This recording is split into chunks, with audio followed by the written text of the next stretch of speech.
Hey guys, welcome back to Sparkman Homestead. My name is Krista. We're in the kitchen today and we are going to get a project done that I have been kind of procrastinating on for a while. I don't know why I have been procrastinating. Today we are going to attempt to make a Thai, let me just get the exact name of it, Thai red curry paste, because what I want to do, you see we have the pressure canner out today, so we're going to do some canning, but I want to try to can up a butter chicken sauce. I love butter chicken. It takes a little bit to make. It's not like a really long recipe to make, but it takes a little bit to make. So I'm hoping that we can get the sauce canned up, and then nights that I'm craving butter chicken, all I have to do is just take the sauce, dump it in a saucepan, add some chicken to it, add some cream, and then I have my sauce.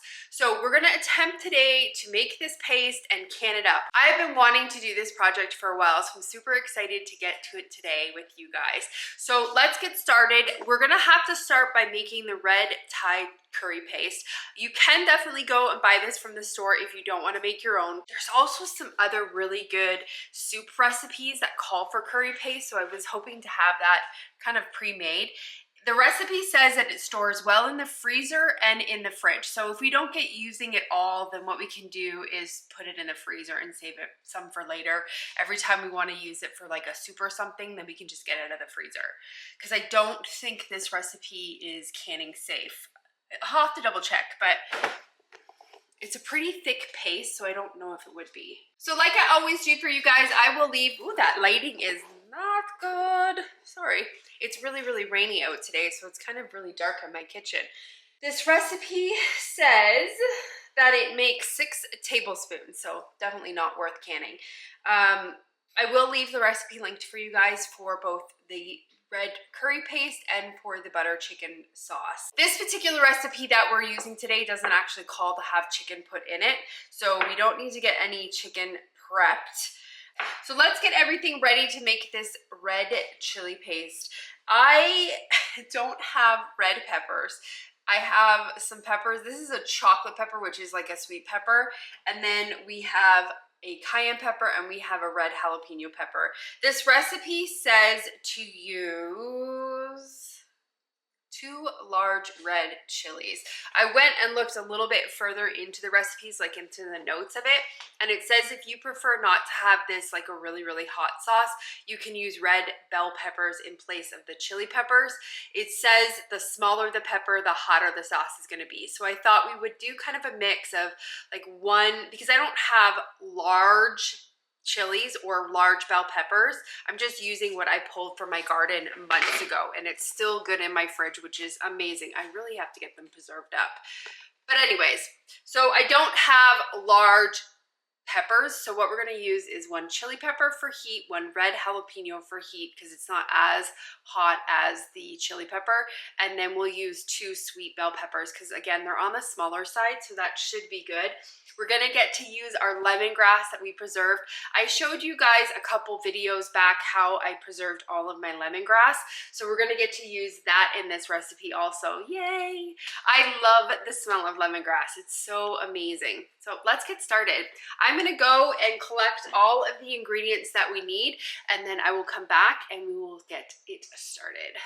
Okay, we got most of our ingredients out and ready. It calls for fish sauce.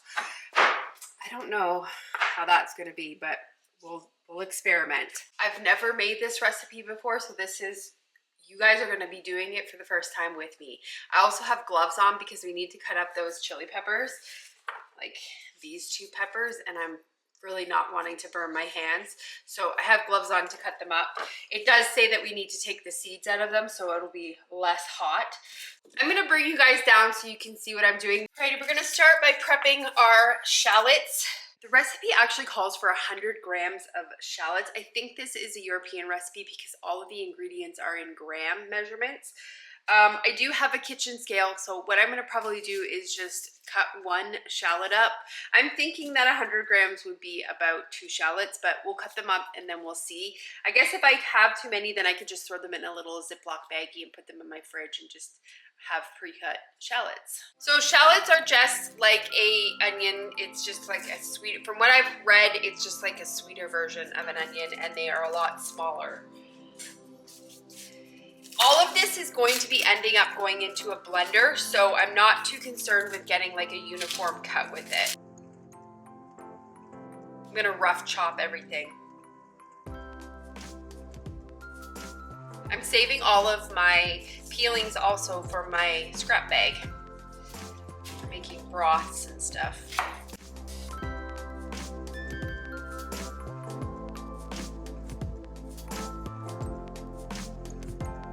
Measure it out and see if we have 100 grams.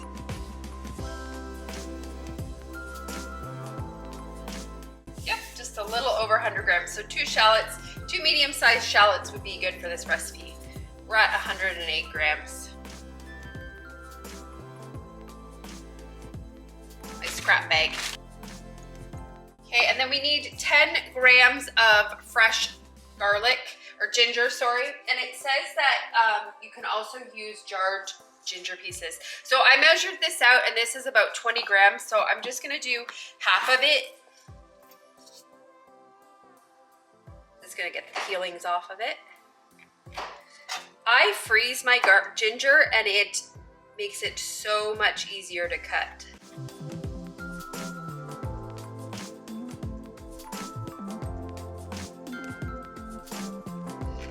Okay, and then we're just gonna lightly dice this up.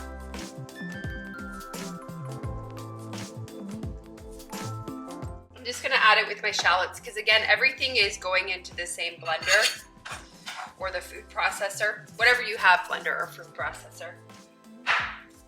Okay, let's get these chilies cut up. It does say to take the seeds out.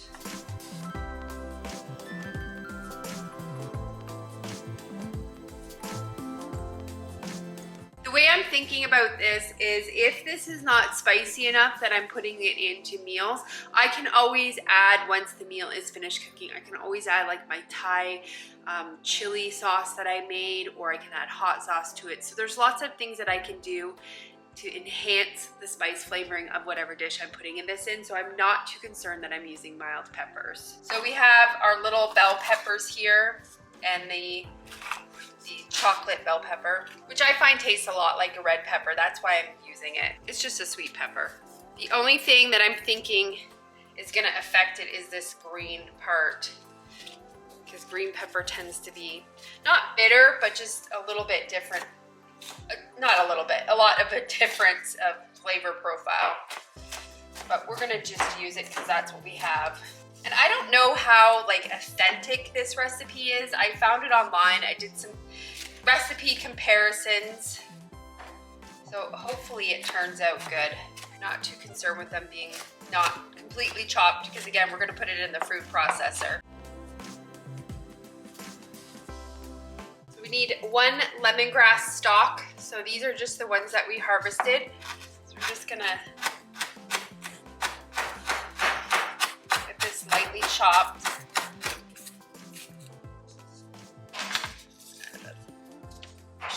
You want to use the tender leaves, not so much the rough outer leaves.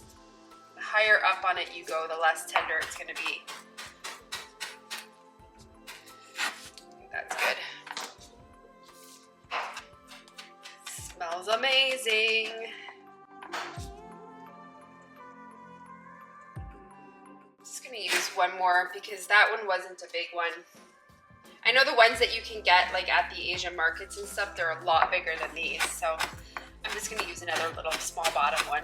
And we need 5 kefir leaves. So I had to go to the Asian market for this because you don't really find kefir leaves at regular grocery store. All a kefir leaf is it is just from the lime plant. Another name for it is a lime leaf. Usually find them in the freezer section because they're usually frozen.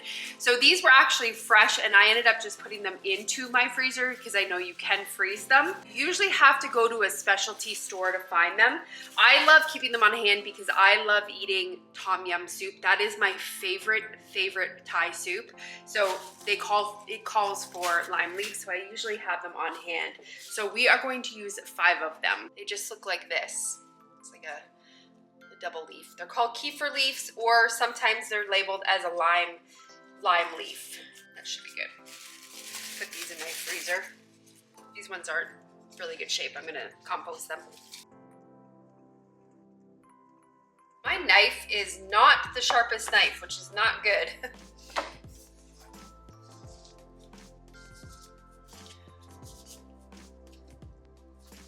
This bowl smells amazing. Amazing. Alrighty, we're gonna get our little food processor all set up here.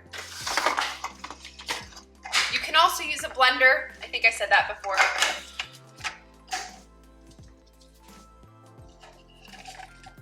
Get everything added into here.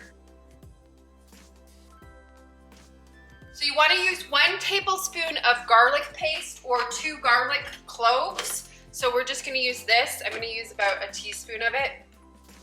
You want to use 1 teaspoon of ground coriander and 1 teaspoon of turmeric, 1 teaspoon of fish sauce, half a teaspoon of oil. I'm going to use this is a 1/4 teaspoon. Here's this half teaspoon. I'm gonna use an avocado oil. The recipe does call for a olive oil. Then it says to add 1 tablespoon of water.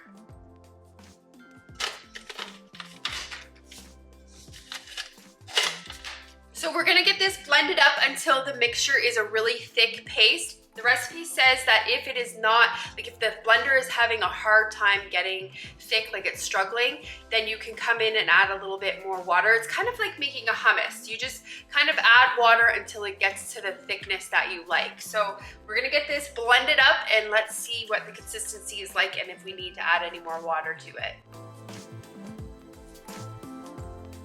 You definitely need to add more water to this. Also gonna get a little spatula in here and kind of scrape down the sides.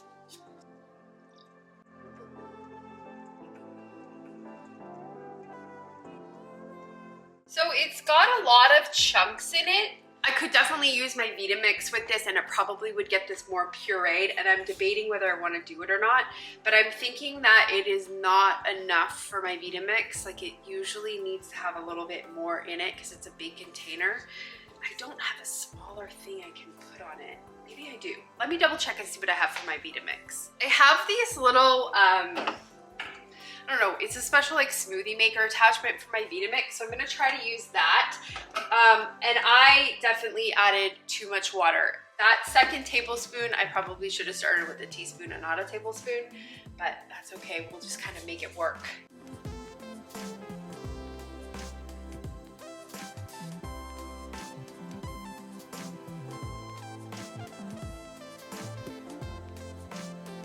Perfect consistency. Well, not perfect, it's a little runny, but that's fine. We're gonna get this put into a bowl and then we can get started on making our butter chicken sauce. It's a little runny. You probably want it definitely a little bit more thicker than this, so I wouldn't add the full 2 tablespoons of water. And also I think it depends too on how much pepper you're using too. Like mine may have been this consistency because I didn't use as much. I don't know. It smells amazing though. It smells so good. I did a little taste test on it and it's good. It's got a lot of ginger in it, but I did measure the ginger out and it said that it was an okay amount. So what I'm doing, I'm just in my spice cabinet and I'm just getting out the ingredients that we need in order to make this butter chicken. So I need to get out some turmeric, curry powder, cumin, garam masala, and then some sugars. You guys probably can't see anything over there either. Okay, so turmeric, got here. We need curry powder. I really need to get this spice drawer organized. I'd asked Steven to make me like a little bit of a different lip because some of these ones that I don't use too often are kind of back over here and I can't get at them really well. This is garam masala. I just have the powdered form. Hopefully that's fine. That's what I use normally when I make my butter chicken. And I said curry.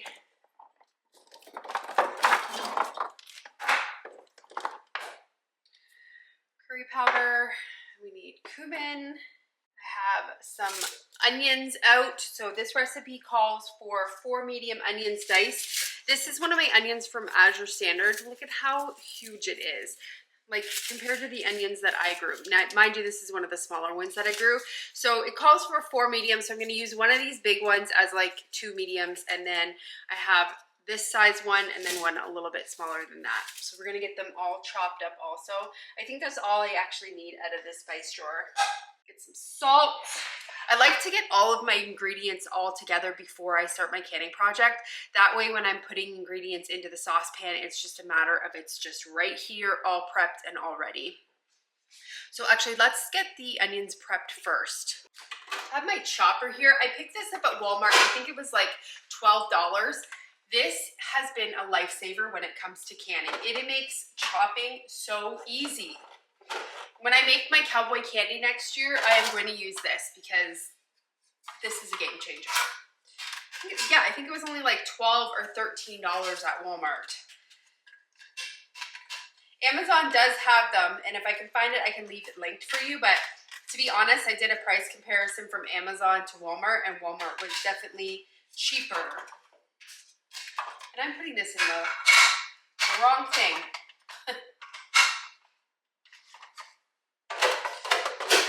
This is for my grater attachment. I was wondering why that wasn't fitting. And it comes with this neat little tool that when you're done, you can actually just clean it off here. Wash my knives. Just getting it out of my sink. These onions that I got from Azure Standard are beautiful. I can't grow onions like this here in Kentucky. We just don't have optimal weather for it.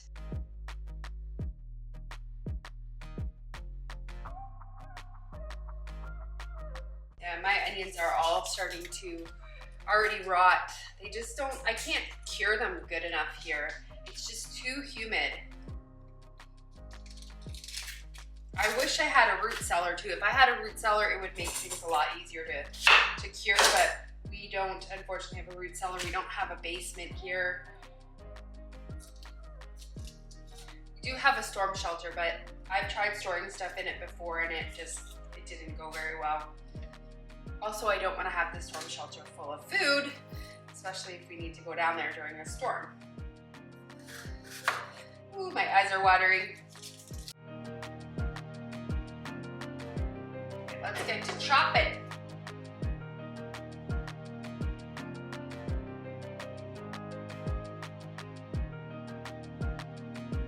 Alrighty, all chopped up. My eyes are still watery. There we go. So quick and so fast.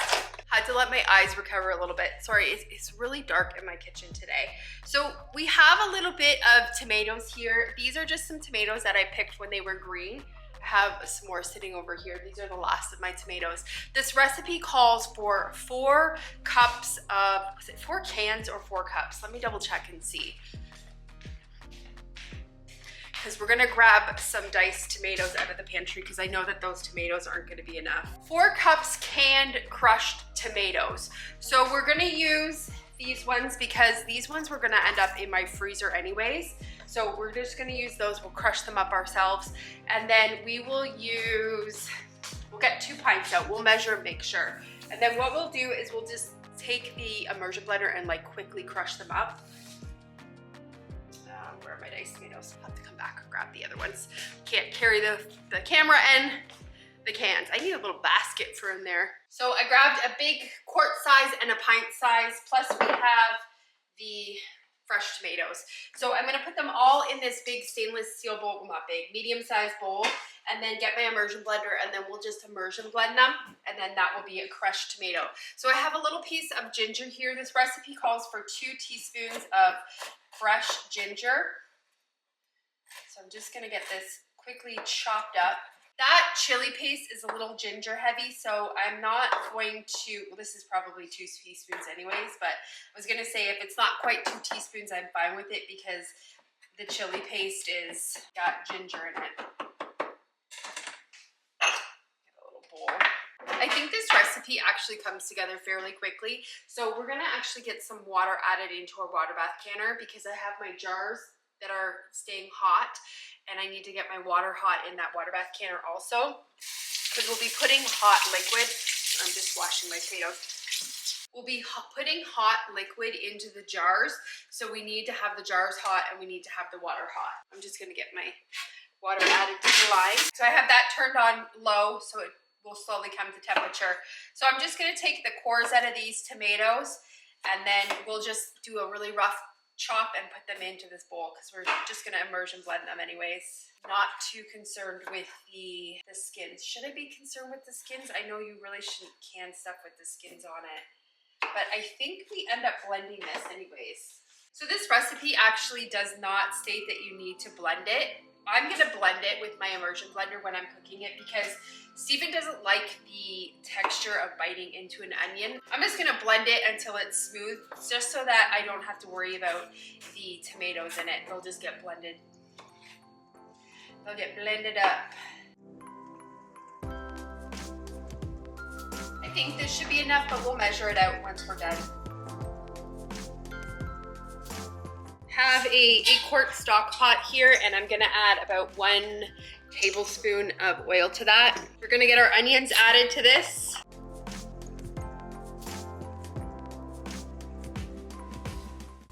And then 2 teaspoons of salt. So we're gonna cook these until they are golden brown. The onions are nice and golden brown, so we are gonna stir in our garlic, ginger, and all of our spices. So we need to use 4 teaspoons of a minced garlic. So I'm just gonna go like a heaping plus teaspoon. Add our ginger, 4 teaspoons of turmeric, 2 teaspoons of cumin, 4 teaspoons of curry powder. Then it says 2 to 3 teaspoons of garam masala. I'm gonna go with 3 because I love the taste of this. Let's just stir. It's very difficult to see. That light helps at all. I can barely even see in the pot. And then we have to add our red chili paste, which this recipe calls for 1 to 3 tablespoons. So we will add in 2 tablespoons. We'll go in the middle. I have my heat down on low. This burner gets really hot. We're gonna add our 4 cups of crushed tomatoes. I ended up with almost 4 cups. I have a little tiny bit extra, so I'm just gonna leave this in my fridge. I also ended up taking a little bit of those onions out. I thought that that was gonna be too onion heavy, even with me pureeing them. I didn't want the onions just to take over, so I did take a little bit of them out. And then we need to add 3 tablespoons of fish sauce. I've never put fish sauce in my butter chicken before, so I don't know how this is gonna go. I'm wondering if we should only put 2 tablespoons, and I'll give it a little taste test. The other thing we need to add, which we forgot to, is we need to add 4 teaspoons of sugar. You can use white sugar or brown sugar. I'm just gonna use white organic cane sugar. Okay, so we're gonna get this all stirred together. And then it says bring to a simmer. So it suggests adding 2 cups of water to this because it does say it needs to be thinned out a bit. My tomatoes were really, really runny. And you know what? Instead of using 2 cups of water, I'm just gonna add more tomatoes in. We'll just add the rest of it. So I've added essentially 4.5 cups of tomatoes. Okay, we're just gonna give it a little taste test to make sure our spices are good in it.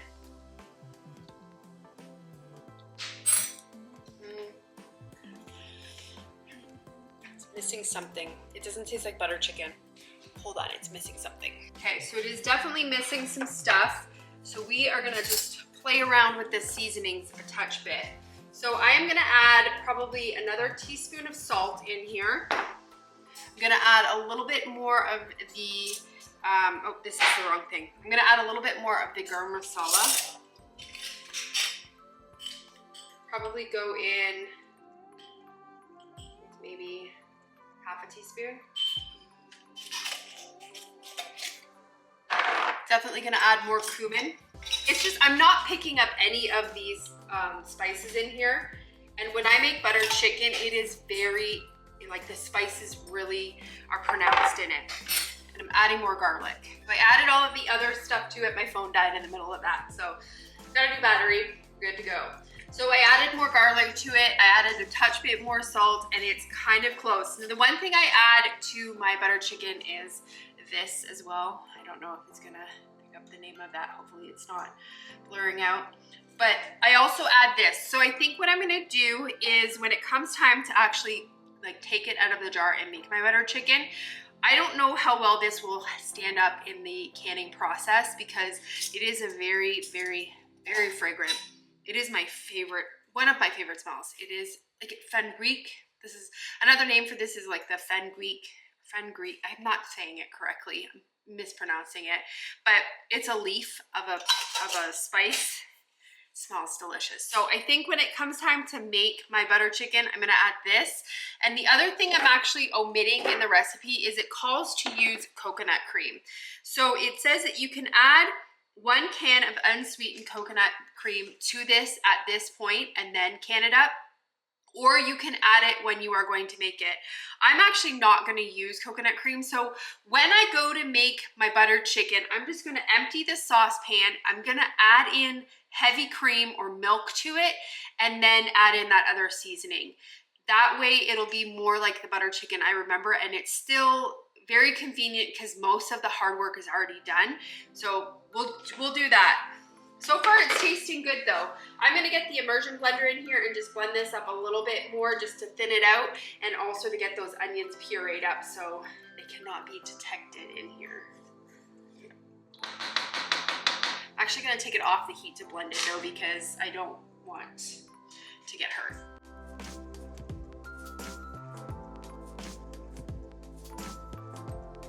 We're just gonna get our red chili paste in the freezer. I am gonna put a little tiny bit of it in a little tiny jar. Sorry, I'm cut off. I'm trying to show you guys what I'm doing. I'm gonna put a little bit of it in a jar so that I can have some in my fridge because I really wanna make a soup with it. And then the rest I'm gonna put in here and then we'll put it in the freezer, and then whenever I need it, I can just break off a little piece. I do this with my tomato paste as well because I never use a full 4-ounce jar of it. So I always put it in the fridge, and when I need it, I just break off whatever piece I need. So we'll do that with this. Oh, the other thing, we're gonna take this off the heat. This is already cooked through. I'm just waiting for my lids to heat up. So that should be good to keep in the fridge.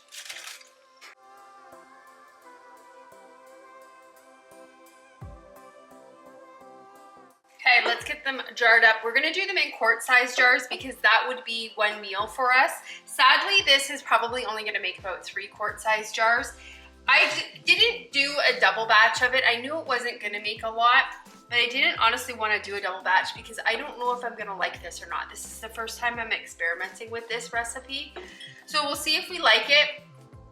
If we do like it, we will definitely come back and can up more of it because butter chicken is one of my favorite meals. Let's get these jarred up.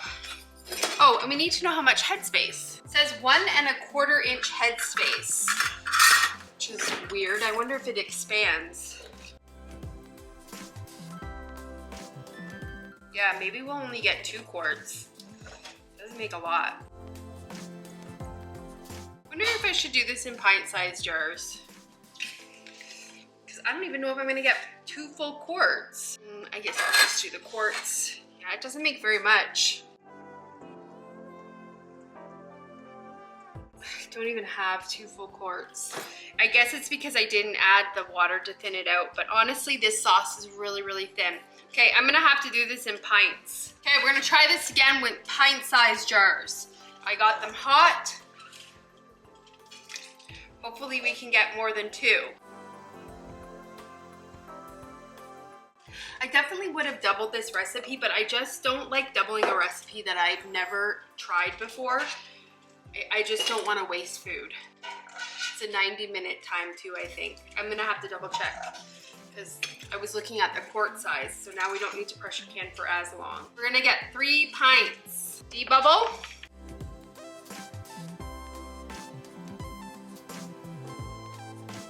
We're gonna wipe the rims off really good with some white vinegar, just so that we don't have any sticky stuff on the rim.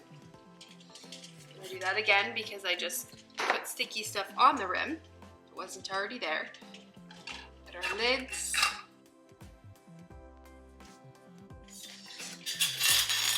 Put our rings on, fingertip tight.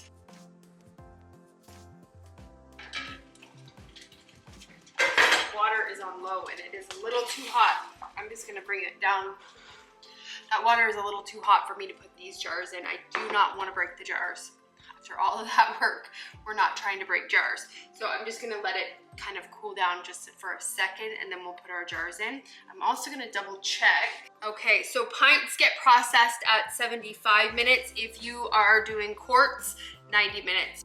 It says when the jars are cold after they're done sealing, so after the 24 hours and you've checked the seals, it just says shake the jars to mix the ingredients. To serve it, it says heat the cooked chicken or chickpeas. You can put this in chickpeas as well and make this completely a vegetarian or vegan meal.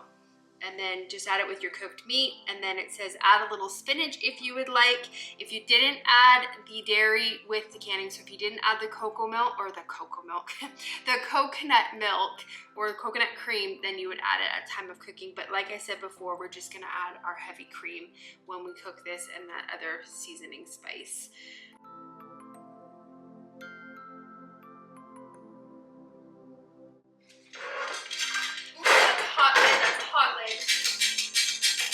I just want to double check my seals and make sure everything's good.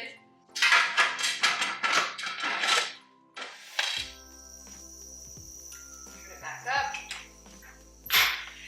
Get it going, 75 minutes. So the butter chicken has about 23 more minutes left on it, and then it is all done. I will come back and show you guys what it looks like coming out of the canner. I love making these videos for you, showing you different things that you can can up. I really like to think outside of the box when it comes to my canning and what meals we love to eat and what would make that meal really convenient for me. And having it in a can is 100% makes it super convenient for me. And I love sharing those ideas with you. So hopefully this one turns out, because if it does, I will definitely be doing some other bigger batches of that, because this was a really small batch. But it's good that it was small because it gives us a chance to kind of see if that is something that we would really enjoy. So happy to have that little project done. Thank you guys so much for watching today's video, and I hope you have a great day or night whenever you're watching this, and I will see you on the next video. Bye guys.